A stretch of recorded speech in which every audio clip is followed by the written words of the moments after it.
জয় শ্রীরাম ও জয় বাংলা স্লোগানে সরগরম হলো মেদিনীপুর স্টেশন। সৌজন্যতাবোধের রাজনীতির পক্ষেই মন্তব্য করলেন সাংসদ বিধায়ক দুজনেই। রবিবার দক্ষিণ পূর্ব রেলের অন্যতম স্টেশন মেদিনীপুরের দ্বিতীয় ফুট ওভারব্রিজের উদ্বোধনে এলেন মেদিনীপুরের সাংসদ তথা বিজেপির সর্বভারতীয় সহ সভাপতি দিলীপ ঘোষ। এদিন তিনি রেল আধিকারিকদের সঙ্গে নিয়ে এই ফুট ওভারব্রিজের উদ্বোধন করেন। প্রসঙ্গক্রমে বলা যায়, জঙ্গলমহল পশ্চিম মেদিনীপুরের রেল স্টেশনে বহুদিন ধরে ফুট ওভারব্রিজের দাবি উঠেছিল। কারণ এই স্টেশন দিয়ে 19 জোড়া এক্সপ্রেস ট্রেন যাতায়াত করে, 16 জোড়া প্যাসেঞ্জার ট্রেন যাতায়াত করে যাত্রীদের নিয়ে। এই অবস্থায় একটি ফুট ব্রিজের ওপর চাপ ছিল দীর্ঘদিনের, তাই প্যাসেঞ্জার এবং রেল যাত্রীদের আবেদন ছিল আরেকটি ফুট ব্রিজের।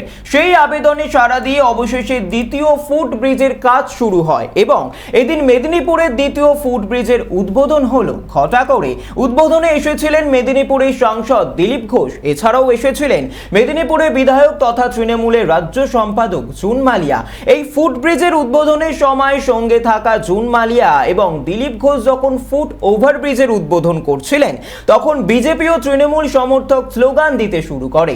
বিজেপি কর্মী সমর্থকরা জয় শ্রীরাম বলার সঙ্গে সঙ্গেই তৃণমূল কর্মী সমর্থকরা জয় বাংলা স্লোগানে ভরিয়ে তোলে। তৃণমূল বিজেপি কর্মী সমর্থকদের নিজেদের মধ্যে জয় শ্রীরাম ও জয় বাংলা স্লোগানে কেঁপে উঠল রেল। এক পক্ষ যখন জয় শ্রীরাম ধ্বনি দিতে থাকে, তখন অপর পক্ষ জয় বাংলা স্লোগান দিতে থাকে।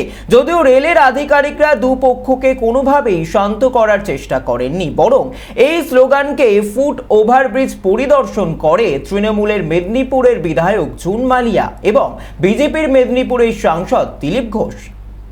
কেন্দ্র সরকারের যত প্রকল্প, যত প্রোগ্রাম হয়, তারা সেখানকার লোকাল এমএলএ এমপিকে ডাকেন। সে কোন পার্টির দেখেন না।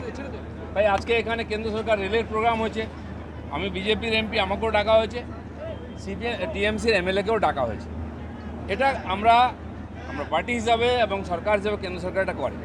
রাজ্য সরকার এটা দেখে শেখা উচিত যে মানুষ সবাইকে ভোট দিয়ে, একই মানুষগুলো আমাকেও ভোট দিয়েছেন, ওনাকেও ভোট দিয়েছে, তো দুজনকেই ডাকা উচিত। তাহলে এখানকার মানুষ যে আশা নিয়ে ভোট দিয়েছেন সেটা সফল হবে। কিন্তু এখানকার সরকার বা পার্টি তারা সেটা শিখতে চান না, সব জায়গায় রাজনীতি করেন। আমি বলছি মনটা একটু বড় করা উচিত, তাহলে বড় কাজ হবে। আমারও খুব ভালো লাগছে, তার একটাই কারণ আমাদের মাননীয় মুখ্যমন্ত্রী মমতা বন্দ্যোপাধ্যায় দুটো টেনিয়র আমাদের রেলওয়ে মিনিস্টার ছিলেন এবং তার গাইডেন্সে, তার গাইডলাইন্সে এবং তার মোটিভেশন, ইন্সপিরেশন যেটাই বলুন না কেন, তার টেনিয়রে কিন্তু ভারতীয় রেলওয়েজে অনেক কাজ হয়েছে। আর সেই কাজগুলোই কিন্তু কমপ্লিট হচ্ছে, যেটা কারণ দিদি তো 2011-তে রিজাইন করলেন, যেহেতু উনি চিফ মিনিস্টার হলেন রাজ্যের, তো তখন উনি অনেক কাজ যেগুলো পেন্ডিং ছিল সেগুলো আস্তে আস্তে হচ্ছে। তো যাবতীয় যা কাজ আপনারা দেখছেন সেগুলো কিন্তু দিদিরই করা কাজ, যেগুলো আপনি কমপ্লিট করছেন। কিন্তু একটা মঞ্চে দেখলাম যে ফিতে কাটার সময় জয় বাংলাকে দিকে একদিকে জয় শ্রীরাম, এগুলোকে আমি বেশি গুরুত্ব দিই না, কারণ যে যার পলিটিক্যাল বিলিফস নিয়ে চলে, পলিটিক্যাল কালার্স নিয়ে চলে। কিন্তু এটা ভালো লাগছে যে একই মঞ্চে আমরা দুজনেই ছিলাম, দিলীপ বাবুও ছিলেন, আমিও ছিলাম, আর এটাই তো হওয়া উচিত। কারণ ডেভেলপমেন্টের কাজে এইসব দেখা উচিত না।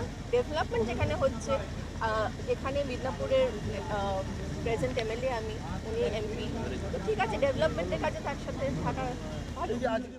পশ্চিম মেদিনীপুর থেকে সুদীপ নন্দীর রিপোর্ট, চ্যানেল 24/7।